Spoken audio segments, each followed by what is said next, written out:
So a lot of people were wondering what is the cost of making a variant civilization in Age of Empires 4, and they were keep asking me from the last video like how much things cost, and I didn't know they cost so much or things like that.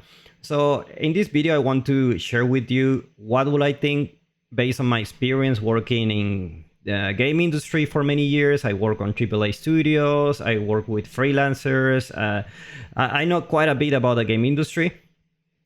So I'm gonna give you my take on how much will it cost to actually make a variant civ compared to a unique civilization. So first things first, we know that Age of Empires 4 pretty much outsourced the models. They outsourced the models to a company, I believe the name is here, it's called Sperasoft. I don't know if they keep doing that, but they have been doing that for quite a while. So I wouldn't be surprised if the next DLC they're actually made by them. This is a unique practice where most of the time you don't have the people and enough people in your studio to work on this. Maybe it's also cheaper to hire another outsourcing studio. So it just makes things a little bit more simple for them, but still have a cost. So let's go for each age. Age 1, probably like 11 buildings. 1, 2, 3, 4, 5, 6, 7, 8, 9, 10. But though I'm not counting the palisade walls because they are shared across different, different civilizations. So I only need to count the outpost and the fortified outpost. And remember that every age, the buildings have a different model. Like age 1, the house looks different. In age 2, they look different. Age 3, age 4, and so on. So they are actually different models for each one of them. So in total, I count we have like 30 buildings that are available in age 1. I'm not counting the town center. I'm putting this on age 2. Actually, I'm putting only the Dark Age town center here. So in total, it's like 30 buildings, and all of them, they need like destruction, animation, and destruction states, because when you attack a building, it also gets destroyed. There's also an animation there, visual effects or anything. So, and when you destroy it, it's also another type of building. So it's actually, I'm not really counting the destruction part. Because they're typically done like, oh, I'm just going to destroy this thing, I'm just going to export a new model. But it's definitely extra heavy load. So based on my experience, normally it could cost like $1,000 for each building. That will make it like $30,000. And by the way, I'm not counting landmarks here. That's for another tab. So in average, like maximum cost for each building, $3,000. So I'm making an average here of $60,000 only for age 1. Now, the good news is that in age 2, you will have less variations for every unique building because you only need a variation for age 3 and age 4. Age 1 doesn't exist. You cannot build an archery range in age 1. So that makes things a lot cheaper. So in total, just gonna be like 15 buildings, and the average cost, if it's $2,000 each, it's $30,000. Now, if you're wondering why it costs so much, $1,000, $2,000 for each building, that's typically the cost when you work with freelancers or outsourcing studios. Things can get really complicated in this case because they may have a deal like, hey, I'm gonna give you more work for the coming years, like give me a special deal for this. But in average, like, I don't think you're going to have less than this. I don't think you're going to have more than $45,000 to make an age 2 building. So I think the average is working quite okay here. Age 3, 5 buildings. Every age gets cheaper. That's the fun part. $10,000 for age 3. Age 4, 2 buildings, use university and the wonder. Now you may think, oh, the wonder is more expensive. Not necessarily. Like, there are a lot of elements here that can be reused. Like, if you see like the textures here, they are being reused. The roof tiles and everything. It looks complicated. normally this type of building is called hero building in game development because it's really unique and it requires a lot of special detail. But in this case, RTS don't require too much detail, and they're actually reusing a lot of stuff. So I wouldn't put the Wonder as a more expensive building, to be honest. So H4, amazing stuff, $4,000. So which give us an average cost for every unique building that we're making. It's around $100,000. Now, landmarks, I put the same cost because I don't really think that they are more complicated or anything like that in terms of complexity. They may be more important in the game in terms of, you know, their hierarchy in the how important they are in the game, but as per modeling, not really. I will say they will cost the same. I don't think they have an extra price for this, so I'm just gonna leave them like that. So let's go to units. Let's go to units. So units, you have things can get more complicated because you have unique units and whatsoever. But in general, same as buildings, you will have different looking units, and even the villagers will look different for each age. So based on what I found on ArtStation, which is the platform that you can use to see other professional work, like these two look different enough so that they can be considered like two different models, like in terms of textures and everything. Obviously the human is the same, but it still needs to be have a different treatment every single age for every unit. So for the barracks, again, I'm using English as an example, but you know, if you're playing French, you just have more knights and less man-at-arms. So it's pretty much almost the same count. One more, one less. When you're spending millions, it doesn't really matter. So barracks, we have the spearman and the man-at-arms, 7 skeletal meshes. I put the same cost as this for modeling, but I'm also adding an animation cost. Now, I don't know if the animation cost is actually they're doing in-house animation or they're outsourcing it, but I wouldn't say that the difference is too high. So I'm just putting it here just in case. So for this one, we're gonna have the 7 models, 7 skeletal meshes. Even though it's only spearman and man-at-arms, the engine requires you 4 different meshes that have a skeleton here. So 7 in total, which will make an average cost, if the average is $2,000, $14,000 plus $4,000 of animations. Animations don't need to be made between Onabugeisha H3, Onabugeisha H2. They have the same animations. You don't need to do extra ones. It's just the same. Everyone moved the same, no matter the age. So archery range, archer, crossbow, hand cannoneer, the most standard stuff. So 6 models, total cost $12,000, animation $6,000, stable only 3 models. The scout, actually, I checked the scout and it's 4 models actually. The scout actually being very expensive, right? Such a useless, well, very useful unit, but if you would think that the scout is going to be more expensive than the knight in terms of how much they cost to make, well, and maybe you're wrong. But they tend to look very similar between the Dark Age and the Feudal Age. And it's in the Castle Age that they start changing, and looks like there's still some difference, right, in the Imperial Age and the Castle Age, but I will count them as 2, just because it's not like a work from scratch or anything. It's the same horse, it's the same guy, just need to add different things here and there.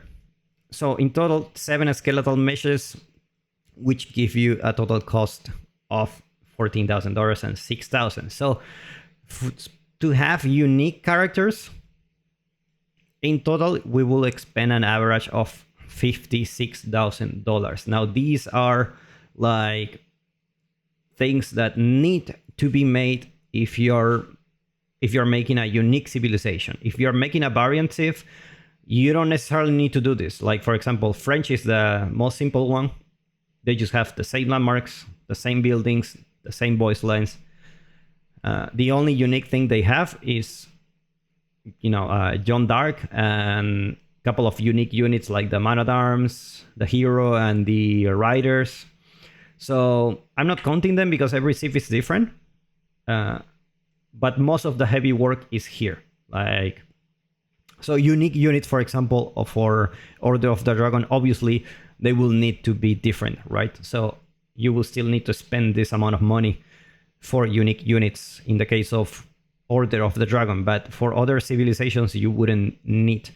So not so bad so far. I wouldn't say it's very expensive. So what else? So you have the integration cost, which is basically the people who work in the studio. So normally, like, I count the number of people that are here, like around 50 something like that. Most of them are Age of Empires 2, but I will say maybe around 20 people for Age of Empires 4. So that wouldn't be too far off, I think. So when you're working with outsourcing studios, you also need like a coordinator, a technical coordinator.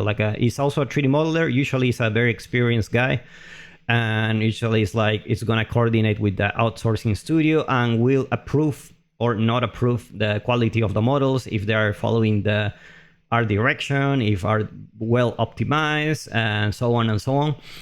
These guys are really important. I will say one or two at most, like maybe one for characters, one for environments. Same for animation coordinator. Like if you're outsourcing, maybe you need one or two for this, maybe just one. But in case they are not outsourcing the animations, which wouldn't surprise me because animations is something that you want to have in-house because you need to test over and over the game. It's much better to hire an animator for your studio than outsource the animations. But the numbers won't change that much. Maybe you have 4 here and you reduce the cost of the animations here. So it's pretty much the same.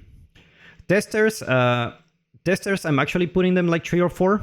They not only may play Age of Empires 4, they may actually be in other projects like Mythology, H2, and for those interested on actually joining the game industry, this is kind of like the easiest entry point to get a job in the game industry. They are usually not well paid, and you only require to be a gamer. And obviously, it's not only that, you also need to do reports and have a good understanding of, just basically Excel stuff. Like just report the bugs that you see, right? And not only bugs, it's actually testing if the game is okay, if it feels fun or whatever. These guys are really important. Maybe you need more, but you don't really need more than this, and they're really cheap. So sound design, probably I will say this one is in-house. Is very unique to Age of Empires 4. It's very good. So I will put like 3 or 4 people here. More than that, maybe it's not needed.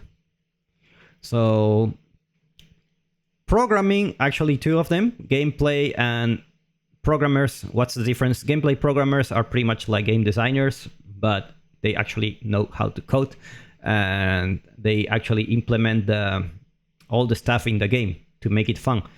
Programmers, it's basically all the tech stuff related, like engine programmers. They do have their own unique engine, so you need to have a programmer for this. So they will also be responsible for deploying the game, like as the version that you see that you give to the audience.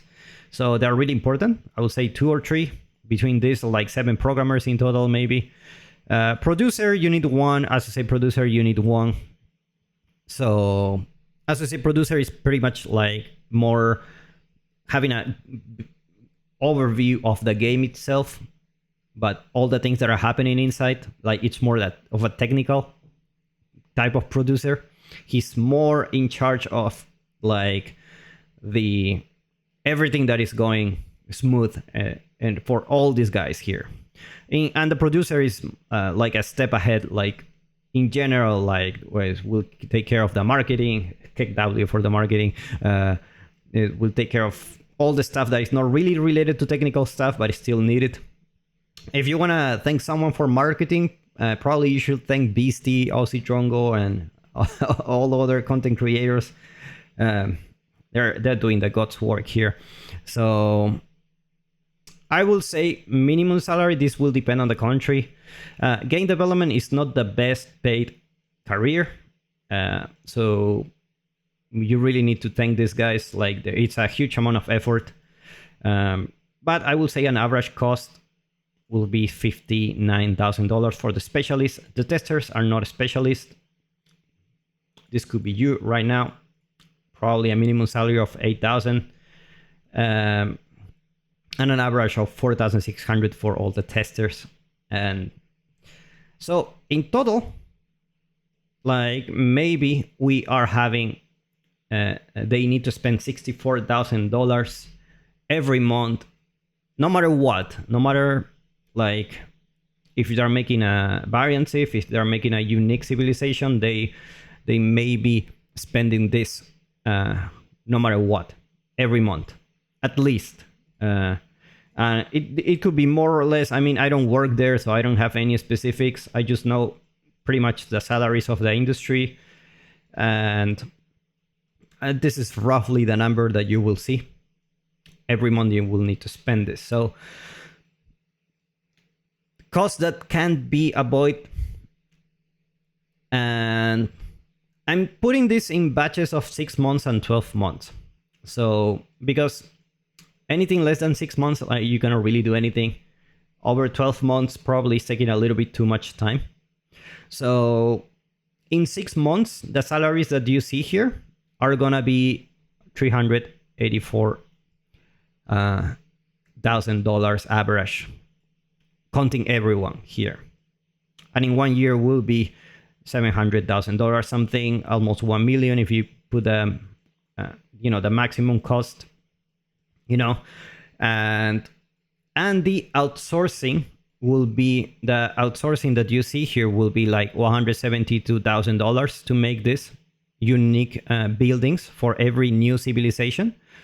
So now you may be thinking like, so you're only saving $172,000 on making a variant civ.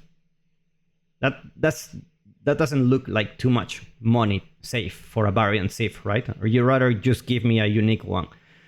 But the thing is, you need to consider that because the variant civ already solved this issue here that you see, and it's a lot of work, and it is expensive. It's not free. It's not the most expensive thing, but it is not free. You also don't need a lot of this, like the modeler coordinator, animation coordinator, the sound design. You don't really need it again because it's the same sound. You only need this: the testers, the gameplay programmers, producers, and associate producer. This one, no matter what civ you make, variant civ or unique civilization, you will always need them. These ones you don't need anymore if you make a variant civ, unless you have like a like John Dark, like you need a special model or something, then you may need them. But it's not like 20 models, it's just 1 or 2 extra different ones.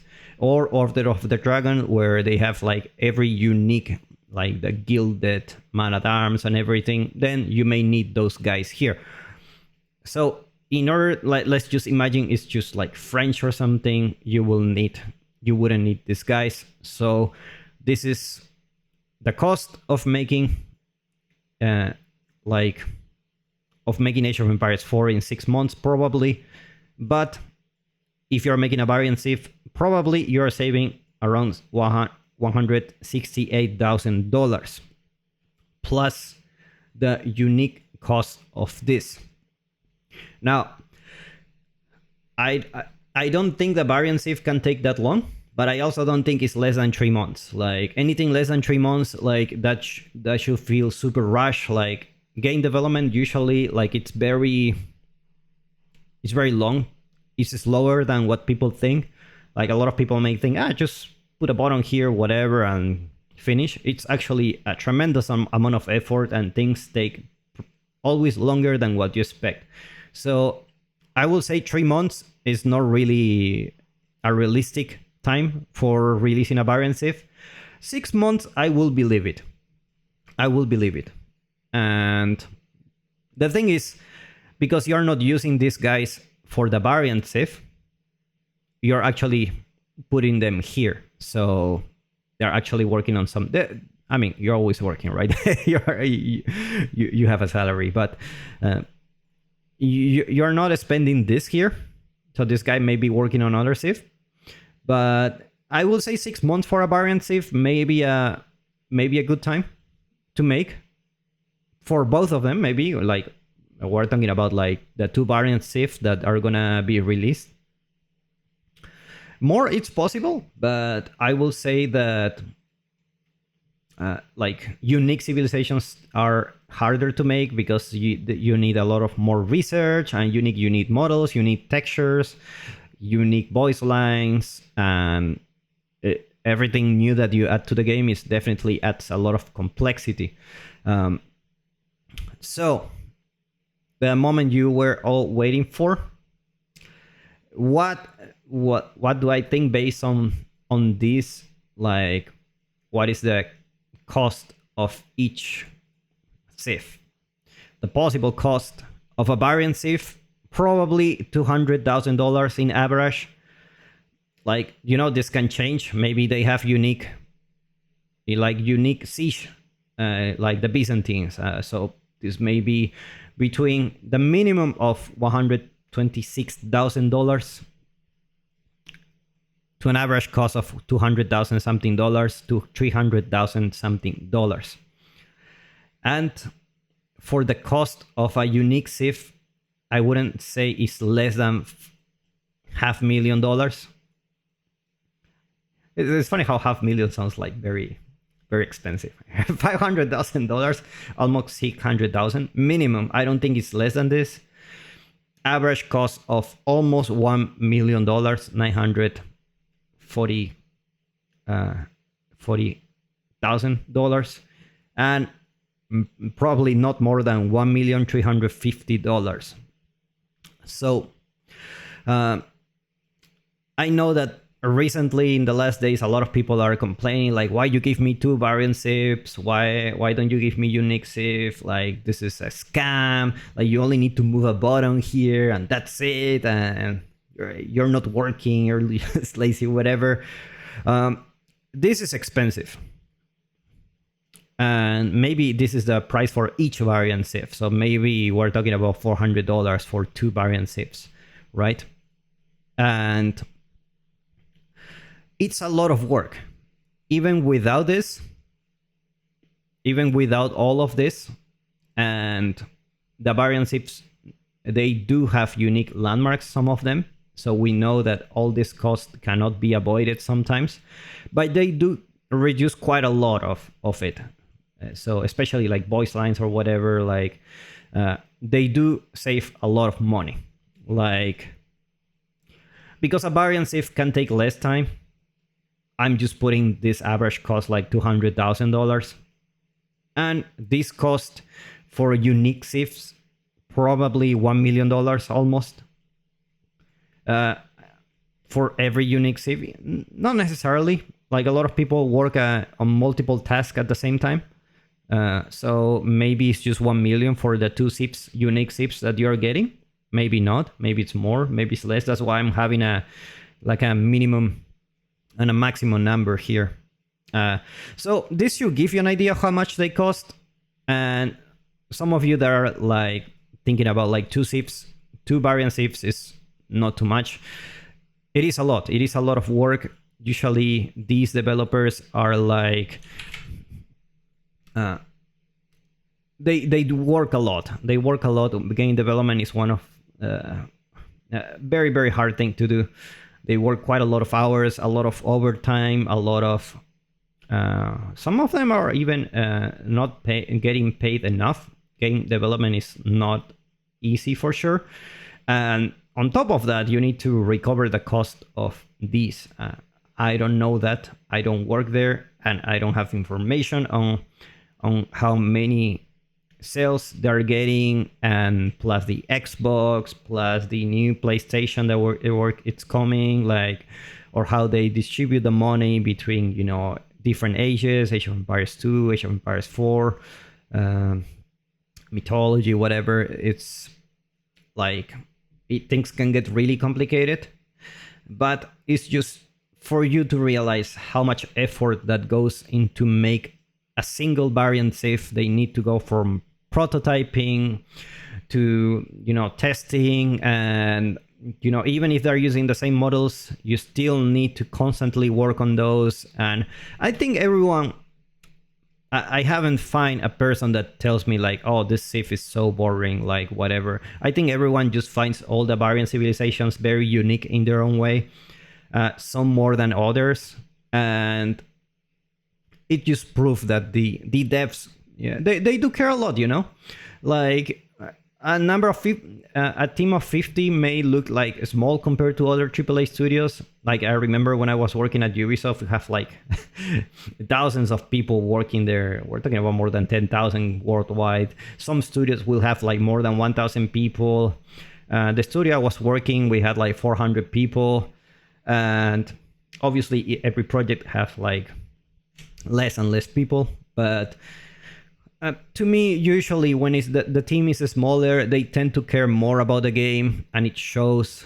Like, I mean, I will give Ubisoft as an example because I work there. Like, the bigger the game, the less you give a shit, to be honest. Like, it's a lot of carry. It's a lot of carry. Like, it's just so many people. You leave, guess what? No, you can be replaced. In game development, when the team is small, people tend to put more efforts, tend to care more about it. It feels much more personal. You care about the game. You care about how, you know, like the quality and everything. And I think it just shows, right? It just shows Age of Empires 4 it is a very professional game, but it's also a game made full of passionate people. And